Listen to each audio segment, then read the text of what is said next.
Hey, Mark Rodriguez here, and you're watching the review Sanctum, where everything and anything may be reviewed. And with me is... Jupi-chan or Ninja Jupi or Wendy, your choice. And we have something really interesting for you guys today. Yes, today's episode we're going to go a little bit different here. Instead of a more official movie or something, I guess it eventually became one. We're going to be going to a fan film that was so good that it became like an official licensed movie. We're talking about Street Fighter Assassin's Fist. It was originally a fan film released back in 2015, I believe. It was done in parts, released on YouTube thanks to Machinima, if you all remember Machinima back then, right? But it was so good that Capcom themselves approved it and gave them the extra funding and all that stuff. And nowadays, you can actually like legit buy this movie in stores and stuff with the Capcom logo. So it's not some, fan film and whatever, we'll sue you, take it down. No, it became official and it's super awesome. And Jupi, why don't you start with the overall plot?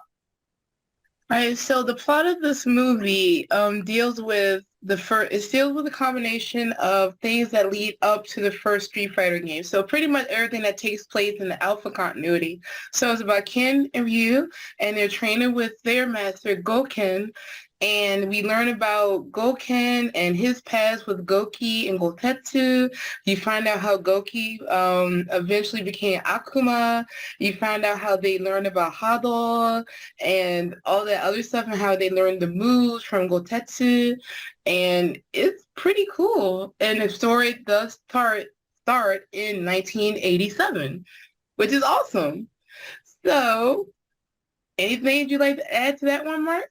No, this book is awesome. I do want to say, but one thing I do want to say is that it is super cool. When we first saw the movie, first of all, it was recommended by William Ninja Panda. He was talking about, oh guys, you gotta see it. You just gotta see the movie. Blah blah blah blah. So we're like, okay, fine. We'll watch the movie, but we'll watch it together and we'll review it afterwards. And when I first saw the YouTube thumbnail, I'm like, oh man, 2 hours and a half. Like really.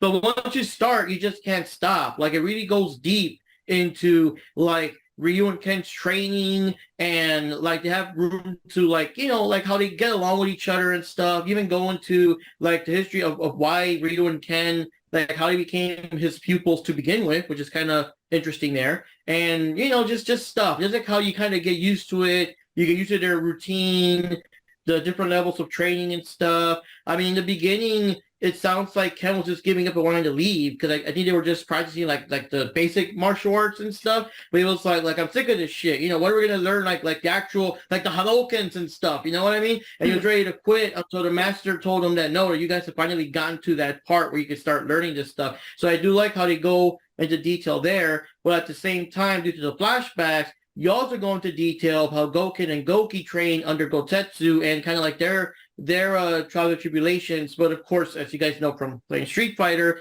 you're also going to go into like Goki's slow corruption into becoming Akuma, which by the way, I find it very clever. It's pretty cool because of course in Japan, his name is always Goki. But of course, I mean, he's well known as Akuma. We can't change that fact. So he did a clever thing that I guess when he was a normal guy, his name was Goki, but when he got corrupted, he became the Akuma and everything. And he explained like how he's like slowly getting more demonic in his face and the fangs and all that stuff. So I like that. That was a good detail. The kanji for Akuma's name does mean demon or devil. So that's the main thing there. And something else that's interesting about the whole thing is like if you go to they go back to like where they originally trained Goki and Gouken when they were young and training under Gotetsu. And if you look at it, they have like all of the nameplates of all the students that trained there, but Goki's was conspicuously turned around. So like you can see him like as a former student there. But yeah, the movie was really good. It's good for people like me who didn't really, play much of the Alpha games or know so much about the Alpha games, just that it's a prequel to the Street Fighter games. I like the fact that there were just so many references they would sneak in here and there.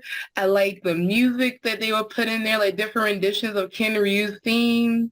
Like I said, the thing with Goki becoming Akuma was great.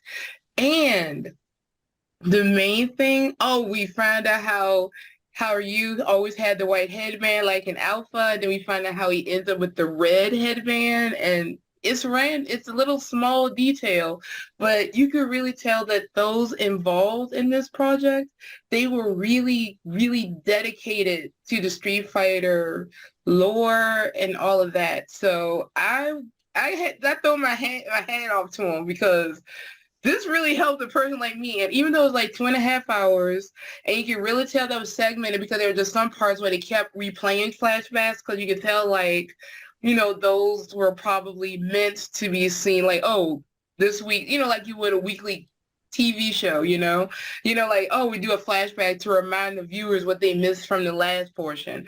So it's like Kingdom Hearts. If you would take all the cutscenes, because it's just not worth playing the games anymore, in my opinion. It's just too crazy. And you just put all the cutscenes together and make like a 10-hour movie because it's Kingdom Hearts.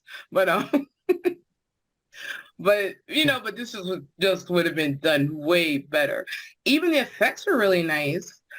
But the one thing I found the most interesting is with Goki and Gouken's story is the whole thing dealing with with Hado, their Hado and the Satsui no Hado, the Hado no Satsui no Hado. Yeah, Satsui No Hado. Satsui no Hado and all of that. I thought that was great. And at the time, I did have a theory about it while watching of why it changed, because when Gotetsu was teaching Goki and Gouken how to do the Hadoken, the Hadoken, he taught it to them that you should never use it because his version of it was meant to kill your opponent as opposed to just maybe knocking them off their feet or like I was jokingly saying, put the stars around your head or whatever if you get hit too many times, like in Street Fighter 2 and up. But yeah.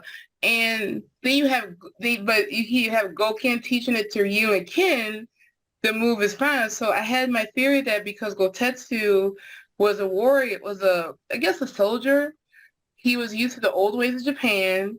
He was in World War II, obviously, because that's they said the Great War, so obviously World War II, and he was used to the old ways, and he had to return to the new ways of the modern world, which what a lot of Japanese people went through after World War II, after America kind of occupied it and forced Japan to do things so they can keep their emperor and all that stuff. Yeah, we're not getting into that. But so I was thinking because he had all that negativity and negative energy, that's why his Hado was so negative, and why his moves were killing moves. But Gouken seemed to find a way to kind of expunge that and make it I guess a toned down version. And also because of Goki, he was becoming more and more corrupted, and all of his moves were negative and like that too. So I just was glad that the movie kind of proved me right with that theory while I was watching.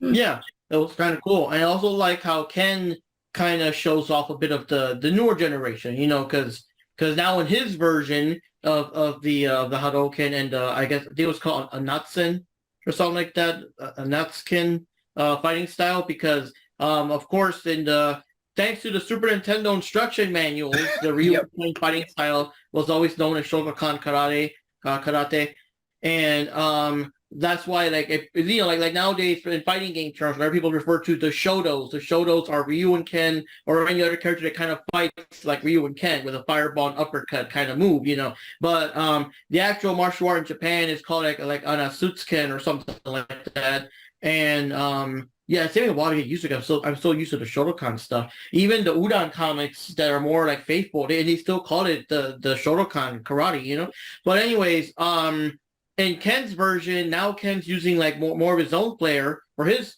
generation. He has the firing uppercut, which is kind of cool. Which of course, later on leads on to the Shoryu Rippan, the Shinryu and stuff like that. But it is cool to do that. Like that's the thing like about the games. In the games, Ryu was always more. Once they started being more different, Ryu is like more about making like the perfect, most powerful fireball he possibly can, while Ken is more focused on like the most powerful Shoryuken that he can, and the movie kind of a little bit hints of that. I do want to give credit that the movie was amazing in all ways. You know, it's so amazing that it's hard to believe it's a fan film because everyone looked good. Everyone acted good. You didn't have that whole, you know, they just grab some guys off the street or whatever. Like everyone acted as serious as possible. You know how it is. You get a guy and they'll be like, well, how serious can this be, man? It's a stupid video game. But no, they all take it as serious, you know, as possible. And the special effects are awesome. The Hadokens and stuff look very good. Just little bit of wire foo with the Shoryuken and the Tatsumaki Seppuku thing, but not terribly too bad. The Tatsumaki thing, they did very good job to not make it look hokey due to good camera angles and stuff, so I give them credit there because that is probably the weirdest one to replicate, you know. But kudos to the fireball. The fireball, like the negative P energy, you know, Akuma doing his stances with the fire, like that was all pretty good. And again, good acting. And even Jupi caught like lots of Japanese in the movie. There's a whole lot of Japanese, so I advise putting the subtitles on because, of course, between Master Gouken, Gotetsu, sometimes Ryu would kind of break into Japanese. Like Ken's the only guy that speaks English throughout the whole movie, maybe a line or two, but like there's a lot of Japanese in there, and you're gonna need it to understand, like, you know, with the closed caption or whatever. But even Jupi was able to pick up like certain people, like there was this guy that I guess he's like, I don't know, I guess he watches over the dojo or something. He works for Gouken, but he's not like a trainer, he's just there. But even then, like Jupi was able to pick up by his the way he speaks, like his kind of Japanese was a more old-fashioned, respectful kind of, you know, yes, my lord, kind of Japanese sort of. Well, maybe not on that level, but you could definitely tell the subordinate to the, you know, that type of thing I noticed with him. Because I noticed he like how he referred to the tell like taxi and, you know, things like that you would hear like, it's like super polite and up there because he was speaking to a, you know, to his, I guess you could say his boss and all that other stuff, you know, so that's just what I noticed. And yeah, I love hearing little nuances like that. Even if I can't catch everything, I like nuances like that. Now, if I hear someone speaking in Keigo or something, like, wow, my brain would implode. But yeah. Now, of course, what's your favorite little side character in the movie you want to bring up? I love the old man. I legit love the goofy old man in the story. So there's this old guy that just hangs around and, you know, he would tease or poke fun at Ken or Ryu, but mostly he would poke fun at Ken because he will always use derogatory way of speaking about Ken because he does not like foreigners. He'll always like say, oh, Baka no Gaijin or well, I don't know if he actually said that, and that's just me. But yeah, he always has something to say about the gaijin. He doesn't like the gaijin and all that other stuff. And here's the other thing I thought, and like I said, we didn't do the subtitles yet, but like I said, I don't know if I was just hearing what I wanted to hear. But at the beginning, when they were out training and they're like by the lake or wherever, he was like, I thought he was like teasing both of them, saying they need to get a girlfriend because they train all the time. So I don't know if that's just me mishearing or just what I wanted to hear because that would have been funny. But seriously, and every time these two seem to do anything, he just seemed to show up. And like I said, for example, Ken and Ryu could have been going to an amusement park that's in Wakayama because that's where part of this movie took place. And they could be like on the coaster or some attraction. And that dude will show up and be like, Baka Gaijin and Ryu or something. And then, you know, Ken probably get pissed off and then he'll use a Hadouken on him or something, which I thought was just great. I mean, yeah, there was a scene where they actually went to town for a while. We won't go, you know, we don't want to spoil it too much for you, but they go into town, and the old guy's just randomly there, like, and there's even, yeah, and it's like there's even parts. I don't want to spoil too much of the story, but even in parts that are important to the story, he is somehow involved. I'll say that. But as for the other story, the story of Gouki and Gouken and stuff, I do like how it goes more into that. And apparently what they were saying in the movie is that the Satsui No Hado, I guess you have to kind of train with it to do this stuff, but it's so like it has so much negativity, you have to like meditate for hours afterwards to get that out of your body. You can't just leave that in there. And Goki was refusing to do that. He was letting it like absorb into it. He was like studying more. There was like, these forbidden texts and scrolls, and he was doing it and he was perfecting it and adding his own twist. So of course you get the famous Akuma poses and stuff like that. And he got exiled, so it made it worse because when he got exiled, okay, now you got all the time in the world to practice and perfect that. You know what I mean? But yeah, and like he's coughing up blood and his body hurts. He collapses a lot. It's a lot of stuff. It's like the power is so evil that either he'll flat out die from it, or if he can overcome it, he'll become, one hell of a monster, which of course is what he did.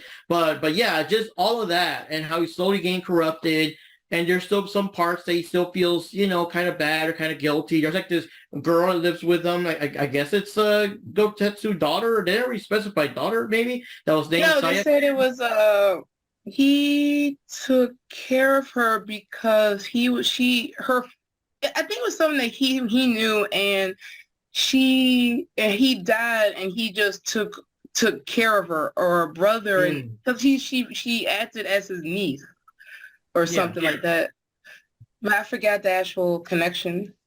Yeah, so Sayaka kind of fell for Goki, and I mean, she served as kind of sort of an emotional anchor, but I mean, unfortunately, he still went off the deep end because we all knew it was going to happen anyway, right? But yeah, the movie was awesome. I loved all the acting. The martial arts fighting was good. I thought it was kind of slow paced at first, but they were, sparring. Once it became like, okay, for this part of training, you will fight like as enemies, shit got real. You know what I mean? And good special effects, the backstory, lots of stuff, stuff that goes to the Street Fighter lore, stuff that may not necessarily be in the games, but it kind of makes sense that it would work in the games. Because I kind of think after, the Jean-Claude Van Damme movie, and after the Malibu comics, especially the Malibu comics are so bad that Capcom themselves told them, no, you cancel that shit. I think was that like 3 issues or something? Yeah, only 3 issues. And nightmares. Yeah, after all that stuff, Capcom got more like stricter with what they want to see, or I don't know. It was weird. But it's so weird that after the Raul Julia movie and Legend of Chun-Li, this, which is a fan film, because hey, sometimes the fans really go from the heart, as opposed to, big company or whatever, and they made like the best possible Street Fighter movie that could have been made, that was awesome and everything. Now, originally there was going to be a sequel. I'm not going to ruin the things, because again, watch it. I recommend watch it, right? But there was going to be a sequel. It was going to be called Street Fighter World Warrior, and it was going to go into Ryu and Ken going to the tournament, Shadow Luke getting involved and stuff. But unfortunately, they canceled it, and they made another one that was called, I think it was called Street Fighter 2, or just Street Fighter Resurrection, that was based on Charlie from the Street Fighter 5. It was supposed to be like a prelude to Street Fighter 5, but again, I'm not sure if that was completed or not. If it is, we'll find it. We'll probably review it down the line, but I've never seen pictures of it. You got the live action Charlie, which looks good too. But I don't remember if they actually finished it the way this one was a completed project. But that's basically it. But my overall thing as a Street Fighter fan, I recommend it. I don't know if you have any closing statements there, Jupes. Yes. I also recommend this film, especially for someone that's not really well versed with Street Fighter lore, or just felt kind of became lost after original Street Fighter 2, after all of the Street Fighter 2 games, and who didn't really get into the Alpha series and all that stuff. Because like I said, I like the only downside for this movie for me is the fact that they didn't have the tournament. But I was thinking that maybe they're setting up for the tournament, but obviously maybe that's what the next movie would have done because of the title alone, but it just seemed like we skipped straight from Street Fighter to Street Fighter 2's lore with the World Warrior title. I mean, I don't know, but I will say this much, and in Japan, there are some names allegedly you cannot give your child, and Akuma is one of, okay, technically it's not illegal, but they would prefer you not to. And if you're a foreigner, you can probably get away with this, but if you're actually Japanese, they probably wouldn't. It depends. Because there was a case back in the early 90s where a couple was trying to name their child Akuma. And that it was like all over Japanese news and everything for back then. So that's what I was thinking. So I was just thinking of that, go walk around with your kid named Akuma. But here's the thing. The father of this child was Japanese. His wife was a foreigner. So, and he was a non-conventional Japanese guy. And he really wanted his kid to have the name Akuma, but it just couldn't have the kanji for it, because that kanji is a bad kanji. And the government's way of arguing was, you're setting this child up for ridicule and bullying from other children because of his name. Now, if it's a foreign kid, if it's a foreigner, nobody would think anything of it because, hey, he's a foreigner, whatever. But if it's an actual Japanese person, they'd be like, what were your parents smoking? Yeah, it'd be like, here, you might as well name your kid Goku or something, or Naruto, because you're like a big fan. You name your kid that. I mean, you better pray that kid knows how to fight, because he's going to be open to ridicule for all his life during the great. Yeah. No, that's forever. I think even college will still make fun of, but whatever. So anyways, guys, yeah. So anyways, guys, this is Mark Rodriguez here signing off. Once again, watch this. It's pretty awesome, and it is available. Like if you go, stores, Blu-ray, whatever else you got it. It's an official licensed Capcom product. That's awesome. It's kind of like it reminds me of what's it called? Sonic Generation. Sonic oh geez, I can't think of it right now. But that Sonic game that was made by fans that was so good that Sonic actually, that the Sega actually found it. Yeah, I know what you're talking like about. That. Oh man. Yeah, it became like a legit product, and I feel bad for like right now it just slipped my mind. But it's a similar thing. It was a fan thing, and the legit company that could have just said, hey, no, hey, no, they actually allowed it, gave them the okay. So that's fucking awesome. So, I mean, it gives people the whole thing of, dare to dream, So once again, I'm signing off here. Yeah, and this is Jupi Chan or Ninja Jupi or Wendy, whatever you prefer, signing off here. And like you said, recommend this movie if you want to get caught up on just the beginning part of the Street Fighter lore, the story. This is a good place to start, and let's hope that maybe someday we will get our Bruce Lee back. He was in that that Tarantino movie, that played Ryu, the dude that played Ryu. We'll get our Bruce Lee back playing Ryu again, going against Sagat in another movie someday. Yep. So once again, guys, it's been a review sanctum where everything and anything may be reviewed. See you next time. Adios.